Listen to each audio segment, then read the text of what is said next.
Hey guys, welcome back. We are back. Detour. Sorry we didn't do a show last night. Logistics. The train ride from Sydney to the Gong delayed. Planes delayed. If you'd had too many cans, just standard. But we're back, and what a day! I had to go to a function in Sydney. I walked in, and I had the people going crooked. We said, "Look, we're only late here. We're waiting for the podcast." I thought, "Oh, sorry about that." But yes, and we've got a special guest. Regular. Stan's my name. Yeah. He's back. Yeah. This is Stan, your biggest fan. Scott McGrory, of course, Olympic champion, and he's also presented for the Worlds with Stan, and they're doing it through Channel 9 as well, aren't they, Scooter? Yeah, well, so Stan is owned by Channel 9. Through the week, it's all been on Stan Sport. And this weekend, we actually got taken up by Wild Water Sport on Channel 9 as well for the last couple of hours today. Same for the men's tomorrow. I think it's the final 3 hours on the free-to-air platform of Channel 9, but every single pedal stroke on Stan Sport. Yeah, and what a day of racing. I mean, Iffy and I on the last show, we butted heads. Annemiek, I was saying she shouldn't have done the mixed team time trial. She's potentially not going to ride the Worlds. Now, if you spoke to one of the doctors or whatever who gave a bit of insight into her injury. Yeah, well, that's actually one of my mates who spoke to the doctor who was looking after her, and I said, how much pain is she in? He said, oh, well, anyone else probably wouldn't be starting. Not probably, he said, anyone else wouldn't be starting, but Annemiek, she'll be fine. She'll be fine. No worries. Here's the results. It was just phenomenal. And then with 2 laps to go, you looked at the course and you thought, well, given that she is injured, it did sort of shake the race up where everyone was looking at each other thinking, who's going to make the attacks? Who's going to be on the aggressive? Who's going to do something? And then the Aussies had a crack. I think Sarah Roy went off the front. Spratty was in there, Scooter having a crack. And then when it all came together, it was like, all right, what's going to happen now? And then I don't think anyone would have predicted that, Scooter. No, absolutely not, mate. That was, look, I just said to John, look, that was the best ride in the Women's Elite World Road Championships since her last best ever ride at the Women's World Championships when she's been over 100 Ks off the front. Yeah. So truly amazing performance. We all know the background of it and the crash and the elbow on which she wouldn't ride or not. Then Demi Vollering, the other, leader of the Dutch team, she didn't start because she contracted COVID. Marianne Vos, the goat of women's cycling, didn't quite have it to get over the climb with them the last time, and it looked like that's it. The super strong Dutch, they're going to capitulate. And then out of nowhere, someone that can't really sprint, that had a broken elbow, that was hanging on the back for grim life, pops off the front and wins the gold medal. Just an amazing performance. I think she's taken over the GOAT, mate. I think she is. You reckon she's the GOAT? I reckon she's the GOAT. But the interesting story, seriously, 2 to go, you could see Annemiek was in trouble on the climb. So when they all split on the bell on that last lap, she was a fair bit back.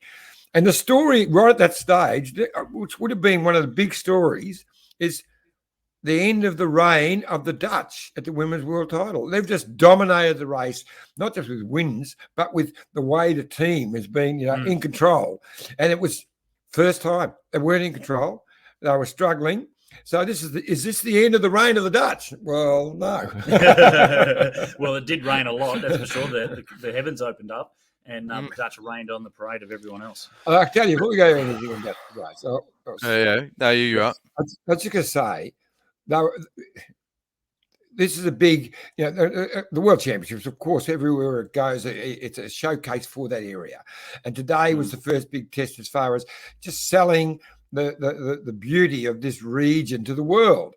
And they were so lucky. I mean, it did rain quite a bit towards the end, and it was dangerous and all that. But at the start, when they left from Helensburgh and come down over that amazing sea bridge, the sun was out, sun was shining. It just looked absolutely amazing. And despite that, at the very end, so when we were closing the show, then they had the helicopter was out over the ocean and just shooting back towards Wollongong, and then with Mount Kira in the background, and the sun was setting over Mount Kira, and the clouds were starting to disperse, and the sun was shining through the clouds, and it was amazing. It seriously was postcard kind of stuff. So it ended up finishing really well. And with this huge rainbow, it just appeared. So I took a photo of that. That was just a rainbow. You've got to give UCI credit chasing for arranging. Mate. UCI arranged that rainbow. That's amazing. Yeah. Yeah. Wow. No, I'm just trying to bring up the photo of it now. I definitely took a photo of it, but just give me a couple of seconds, lads. But after the finish, because of the dramas of the Olympics and with the radios, and they don't have radios at the Worlds, she didn't know that she'd won. So she was shocked. So she was saying, "No, hang on, I won." So I was just standing there on the fence, just getting all the vision of it, and you can see her teammates coming, going, "Yeah, no, you won. Yeah, no, I won. I won it. I won it. Yeah, Isn't that great? yeah." Well, It's just exactly a as you shock. mentioned, mate. It's exactly the same at the last Olympics, where she thought she'd won, and one girl up the road. So wonderful yarn. Wonderful yarn. I said, Yeah. Dan, I said in the coverage at the end, the guys are going to have to step up. The pressure's on now because we've seen amazing races yesterday with the under-19 boys, the under-19 women today. Zoe Backstead's an amazing performance, solo for virtually the entire race. The under-23 race, that was a cracker. Now we've had this, what Annemiek and everyone's been able to do in the women's race. The blokes are going to have to really step up and do something special to match what we've already seen this week. Oh, it's phenomenal. And this is the photo I was talking about. There's the rainbow over Wollongong. So it was all set up as you said. But from a Scotty's got one too, but he likes it because he's in it. Yeah, you can see that's just on the set of the stand. Yeah, perfect. I've got a couple of live comments. Peter Volker, I think you meant to say Annemiek is phenomenal. Why did everyone just watch her take off? Surely with 800 meters to go, there'll be no room to make up a break. That's interesting, Scotty. I'll get you to put your 2 pence in a second.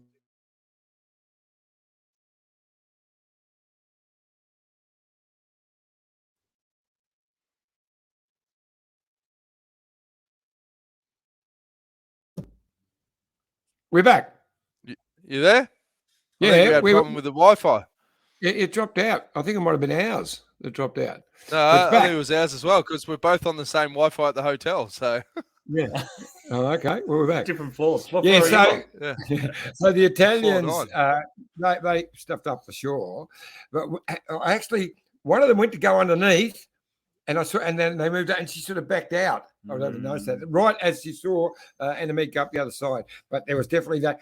You only need a fraction of a second when you're talking 450 meters to go, wherever it was, and they just stalled. I'd like to look at it, John. I'd like to look again. Obviously, in the way it all works with the telly stuff, you don't get to be able to really go back and scrutinize it for very long.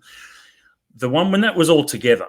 The rider that had the world title to lose was Lotte Kopecky because she was the fastest sprinter in that group. Now, she was there on her own for Belgium, but I'd like to see where she was in the group as Annemiek attacked, because if she was boxed in, then that could have been the reason that Annemiek went on. Because if I was Lotte, you would think, okay, fastest sprinter here, you have to react instantly as soon as you see someone attack to just try and shut it down, because you let it go up the road, no one's going to chase it down, and that's exactly what happened. So I do want to have an aerial shot, have another look at it, and just see where Lotte was when Annemiek attacked. Now, a lot of talk as well is the conditions, like the Mount Pleasant climb. They've said when it's wet, they're even worried about cars going down it. How the last 2 laps, especially given the conditions, how do you think that affected things as well? No crashes, so that's fine. And no one. It's interesting because we saw Zoe Backstead in the under-19s race. She actually rode away on the descent earlier in the day and then went for the next 57 kilometres to win.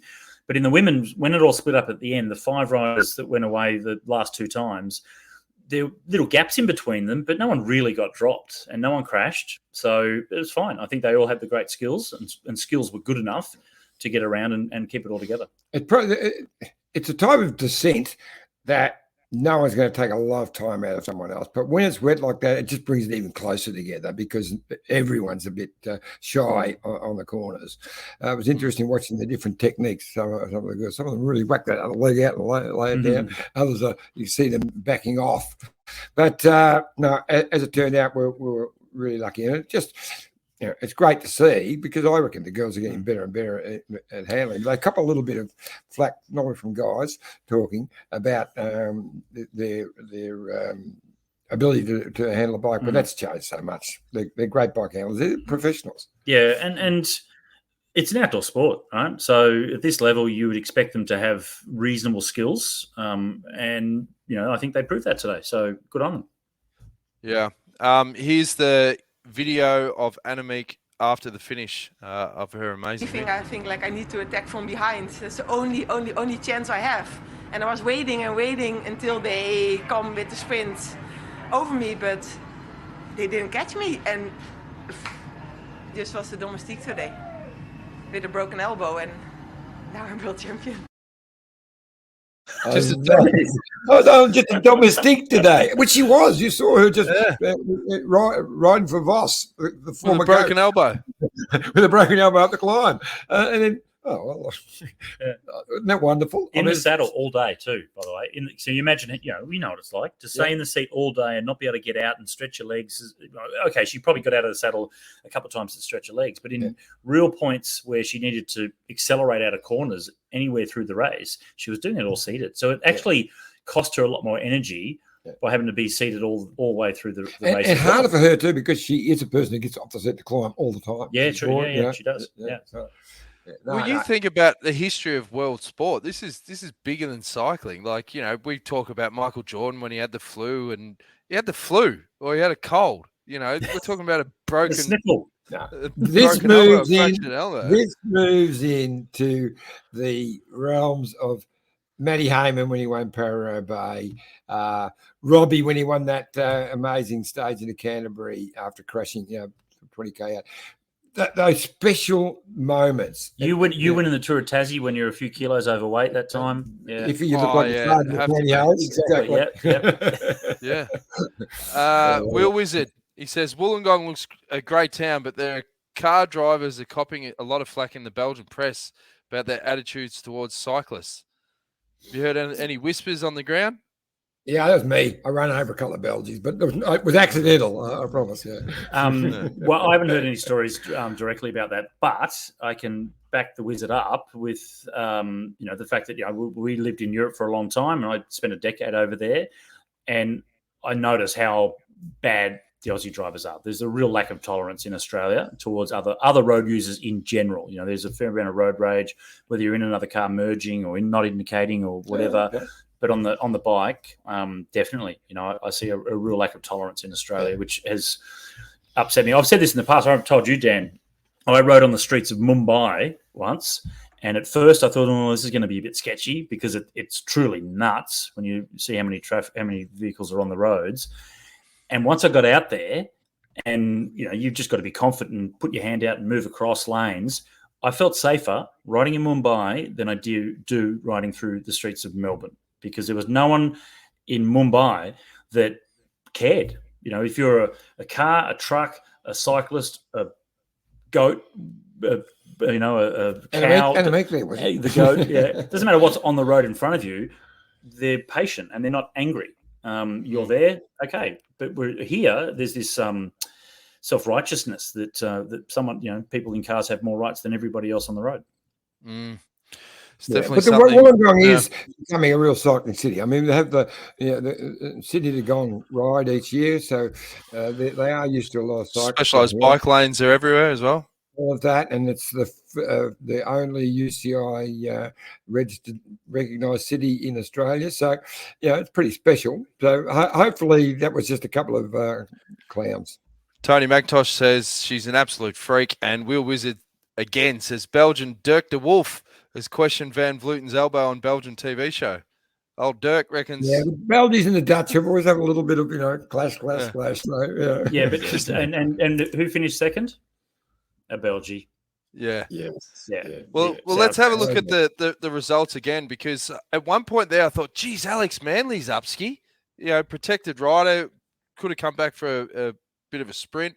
And I thought, Fisher Black from an Anzac's perspective, she had another great ride, but great ride. She won the under 23. Yeah, fantastic ride. Yeah. But I mean, obviously we're a bit biased, but from an Aussie perspective, if you had your time again, what could have you done different, Johnny? I don't think you could have done much different because when you just they had a plan, they put into place, they went up the road, they did everything right. In the end, none of them were just climbing well enough. It was just, I think you mentioned on air, just that 1% off. So they rode a smart race. They gave it a go. You'd be disappointed if they just sat in there and struggled and got dropped. Yeah. But no, they came. They had a plan. They went up the front, slightly different. If the attacks gets caught earlier with a little bit more stalling, Alex might have been able to get up there and put her in the finish there, and she's a chance. Look, she's had a standout season this year. She won Touring and Rundfahrt and stage in the Scandinavia Tour, so she really has stepped up as a roadie. In another couple of years, put her in the same situation as she was today, and she's in that front group sprinting for the medals. Yeah. So, look, good ride by her. I guess it was Grace Brown. She had fantastic time trial form, obviously, finishing second on the first day, but that didn't quite translate to great road race form, and she just didn't quite have it on the hills today. So unfortunate, because we really thought Grace could go with those leaders. Yeah. In other news, Johnny, I couldn't get the video, but there was a junior male rider that grabbed a sausage from on the side of the road. Classic Australian. Isn't that classic? Yeah. So it was actually, I was talking to Tanya, the deputy mayor. It was her, I think it was her brother's property on the climb. So they'd shot it themselves. So they were having the barbie, they're hanging it out. He grabbed it and shot into it. He didn't just grab it and throw it away. He had a good ate half the snag. It's like road nats. Fantastic. Now Bunny on road nats grabbed the snag out of the barbie. I can remember a couple of times in racing in Comesses in Belgium on a hot day, someone would hold a beer out and grab a beer and just drink half the stubby. That was your Swan, yeah. Hold that beer. All right, well, let's say Dan showed me that, when you started, Dan, you spoke about the little tiff you guys had in the last podcast. So I saw that. I thought it was quite funny. And that's why I've been brought in and I'm standing in between these two. So to virtually separate them. No, we're on different floors, mate, different levels. We couldn't put us together. Definitely on different levels. The hotel said, no, we don't want you two together. All right, well, let's have a drinks break and let's come up with more stuff we can butt heads on. So stay tuned for the Detour Punch On, folks. Plenty more to come. Look at this bike. You think it's just a bike, right? But it's not. It's a bike. 374 people are looking at. This guy, this girl, them, all looking at it. People from here, there, and wherever this is. People that are looking for a bike. Or just a piece of it.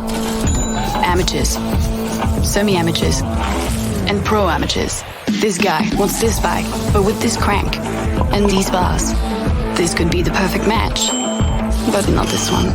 This girl has a bike to sell, and thousands of people might purchase it. Eyes on Bikes help grow small businesses. His, hers, yours, and the latest data and insights help those businesses keep moving. We are the world's #1 bike marketplace, with over 500,000 products and 900 brands, where buyers and sellers are brought together in a place where a bike is never just a bike. Bike Exchange, where the world buys, sells, learns, and rides. Thanks again to our great mates at Bike Exchange. Johnny, I'll let you do the spill this time. One of the best ways, not one of, the best way in the world to buy a bike. Jump on a Bike Exchange somewhere, whether it's a mountain bike, a road bike, a track bike, an e-bike. Great special on gravel bikes at the moment, or any part of a bike or kit. Bikeexchange.com.au, and they'll look after you. And I'll tell you another company we need to plug, Sage Hotels here in Wollongong. Get on to nexthotels.com/sage/Wollongong. They've been fantastic. If he added the ribs last night, magnificent. Washed down with an ice cold beer. Only had a couple because I'm a little bit more professional. Wonderful team. Yeah. Yep. Yeah. I might have a couple more than that, but they are great. And we have our fantastic Chasing Rainbows exhibition with Miguel Soro in the hotel. So anyone who's watching this and hanging around in Wollongong, come in tomorrow and come and have a look, because it is amazing. Fantastic, yeah. And Full Gas, what were they doing? We've already missed it. I think they were doing something on Friday. We were going to promote it last night, but the show that you didn't make, we couldn't really show My it. fault. Yeah, of course. Mate, what were you doing? You weren't at the hotel with your I was laptop driving. open. No, ready but I was to go? driving with the phone ready to do it. If you could have got. Oh, yourself- yeah, no, that would have been good. Good quality. You, Driving you, with the phone. you missed the train. You caught the plane, missed the train. Whatever. Yeah. Oh, well, there is a big bike race tomorrow, fellas. That's obviously the elite men. It's going to be a monster day. The weather's looking I better. just thought just before, and we've got a lot to talk about that, but we haven't given the junior girls any time at all. We mentioned, Zoe Baxter. Baxter. It was a good race. It was a brilliant bike race, and she is what a superstar. She won the time trial by a record amount. A minute and a half, 14 Ks, minute and a half. And then she just rides away on the descent. Here, well, it was a 40K to go or something. The race was 67, and she spent 57 off the front. How good. And we were going to get Maggie on. He said he would be on maybe tomorrow. There's the results. There it is. Yeah, 2 minutes 7 seconds. Wow. That says everything. And they couldn't do anything about it. They knew they were racing for second. That's how good she is. Well, the Aussies said that. They interviewed the Aussies, and they said, "Oh, look, we all knew that if Zoe attacks, then we probably won't be able to, no one will be able to follow her." And then they saw her attack, and yep, exactly that. So it's like the old stories you heard of Eddie Merckx, saying to people like, "I must leave you now, guys." And like, yeah, whatever. Off he goes. Okay. She's going to be amazing. She truly, Paris-Roubaix, Flanders, all these things in the future. Watch out. Zoe Baxter's exceptional. Surely Jerry's got her on the radar and gets her across or tries to get her to Jayco Bike Exchange or... She's at EF. They've already contracted it to EF Education. Yeah, so they got her early. Yeah. Oh, well, throwing a Jayco. Hey, well, the interesting thing is we had her father, Magnus Backstead, on the broadcast during the under-19 time trial that she won. And he said that she was really looking forward to doing the under-19s road race, but then actually just finishing this week because cyclocross season is coming up really soon, and she's really keen to get into the cyclocross because that's her true passion. That's her real passion is cyclocross. So she just wants to get these world championships out of the way. Over. So Wout van Aert, Marianne Vos, Mathieu van der Poel, these are the riders that have come through cyclocross. Tom Pidcock. And that's the skills that she's showing as well, because her bike handling ability is amazing. She's Madison world champion in the under-19s as well. She's going to have a phenomenal future ahead, and what great pedigree. You can just pick the brain of your old man, and that's it. Away you go. Yep. As I said, I'm Cupid to put it all together, but that's another story. Yeah, go on. Yeah. Anything else you want to add from the? No. I just thought they fantastic bike race, and they just deserved a bit of time there. Yeah, true. And I just had a message from Mario Van Baal, who's Dylan Van Baal's dad, who's in the obviously in the elite men's race tomorrow. Sorry. And I just put up a post from today on Facebook and Instagram, and he said, "You have seen an amazing race today. I hope tomorrow's race will be the same." Now, his son's racing tomorrow. And he's a chance. They are all talking about how fantastic that race was from Annemiek. Yeah. And with Mathieu van der Poel, if he's back to his normal form, not what we saw at the Tour de France, he'll be someone that's inspired by Annemiek's performance today. Yeah, 100%. Yeah. So, elite men. Now, one thing we didn't talk about is, and we should have leading up to the race, is Lawson Craddock, Iffy. What an absolute balls up that was with the visa situation. Just showing what happens when the left hand's not talking to the right hand. Yeah. Why didn't the Australian government target the hitters like, Van der Poel and Wout van Aert, sorry. Wout van Aert. Why didn't they come up with visa problems for them? Make it easier for Lee. Yeah, well, there had to be six. There's so many in contention here. We would have had 6 or 7 visa issues, I think. International incident. Yeah. All the Belgians. I felt for Lawson Craddock, it was a terrible story. So it's the last week of the Vuelta, and as an American who rides for Jerry's Bike Exchange Jayco team, but on the Friday morning he says to me, "Oh, they tell me I should talk to you, Iffy. I've got some trouble with my visa. They come back and knock it back." This is why he didn't get in. If he will sort it. And then he goes, "Oh, John, where am I at with that visa?" And you go, "Oh, shit. Sorry, I meant mate. to do that. It was fun. No. So I sent an email straight away to Stuart, who's running this whole show. He's in charge, and he was great. He jumped on to the right, trying to get Once things he going. pulled But it out of his it was junk. it was a Friday night here, so that was a challenge. Everyone's gone home. So they hurried it up, and he was flying out Monday morning.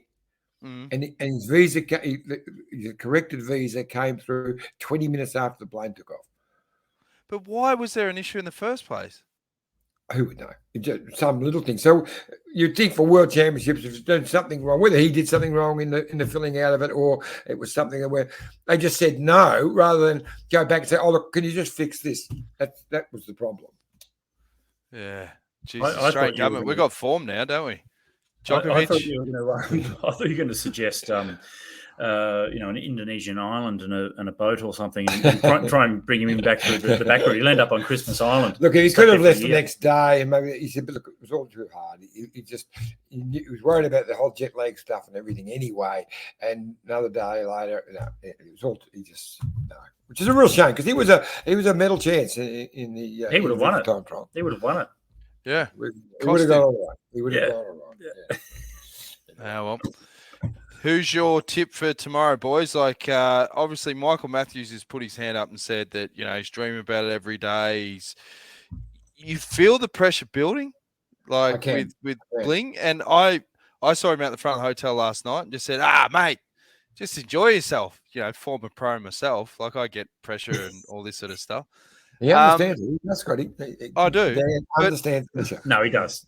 But I think when you show your cards and how much you want it so early, if there's a break that goes away, I mean, they're going to be looking to the Aussies to go, well, you desperately want to win this thing. For me, I'd be just putting it all back on, the French and the Belgians and the Dutchies and just saying, look, we want to do a good result, but we're not the favourites. They're the teams that I'm who's actually DS in the car tomorrow? Is Zach Dempster, I think. Oh, Zach, is it? I think it's Zach. Yeah, I think we should be Dan should be with him. They get on well. I reckon we should Dan in the car. Well, we'll see how the results go this year. If there's a full Oz cycling review, I'll put my hand up. I'll just say, mate, I don't want to waste my time. I'm a busy man. I'll come in just for the Worlds. That'll be my shtick.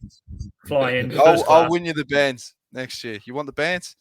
Me and Demis. I'll get them for you. But what you're saying is valid. Absolutely. Why put the pressure on yourself by saying these things in them? And you don't want to talk it down. You're like, oh well, look, whatever. Every hand's a different. It's a home Worlds. I would love to do well here. I won the under-23s the last time at a home World Championships. However, look at the performances. Look at the depth of the Dutch, the Belgians, the French, the Italians. Really, they are the nations that have more pressure on us than this. Exactly what you said. Fred Wright, he's due. I'll be even looking at with Fred. Bernard, he'd probably been the favourite for a while. He said, "Yeah, no, we're fine, but we have two players." So they've got the Belgians actually have got probably the best double-edged plan of all teams, of all the countries. They're the only ones with true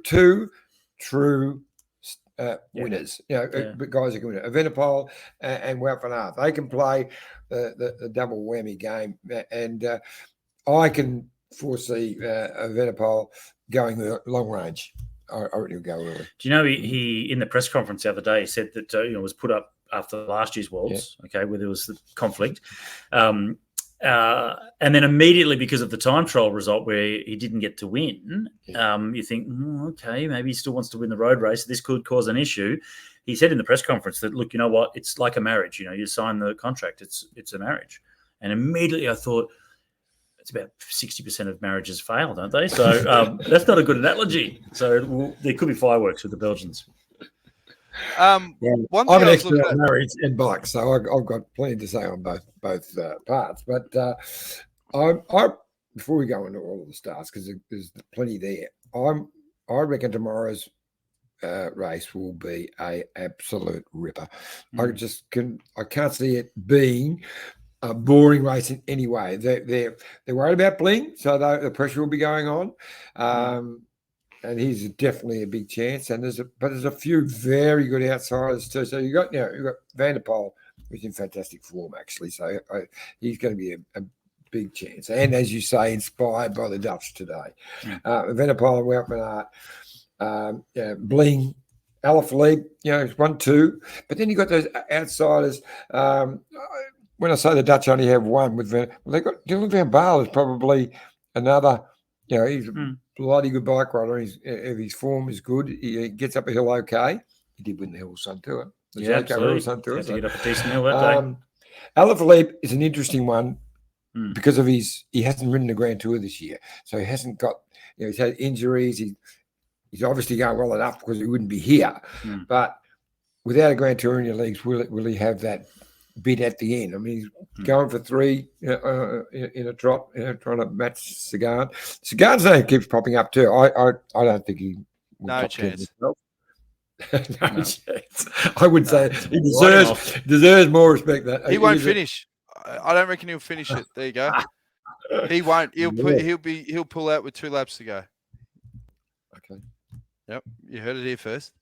Yeah, we're slightly stunned by that, obviously. Yeah, no, yeah, mate, they are the big names, aren't they? Yeah. Guns. Now, the other one, not that he's a big shot for it, but pretty happy for Simon Clark. He was Cadell's right-hand man when he won the World Championships, and now he's here again, and it'll be, obviously it'll be, Michael Matthews' right-hand man as well. Wouldn't that be incredible for someone like Simon to be involved in 2 Australian World Championship victories? Really, close contact. That'd be great. We have got a very, very good team. You mentioned Clark, who's a great captain. Heinrich Hausler, who people think I heard someone say, well, why would Heinrich be here near the end of his career? Well, he actually rides these type of courses very well, and I reckon he will be road captain of tomorrow. So, but then you got the big hitters. You got with Jai Hindley, Ben O'Connor. These are serious road riders. When it gets to the end of this bike race, and Bling needs some help. But the beauty of it for Australia, more so than some other years, is they're all in for Bling. There'll be no situations like Cadell's earpiece didn't work that year when he won.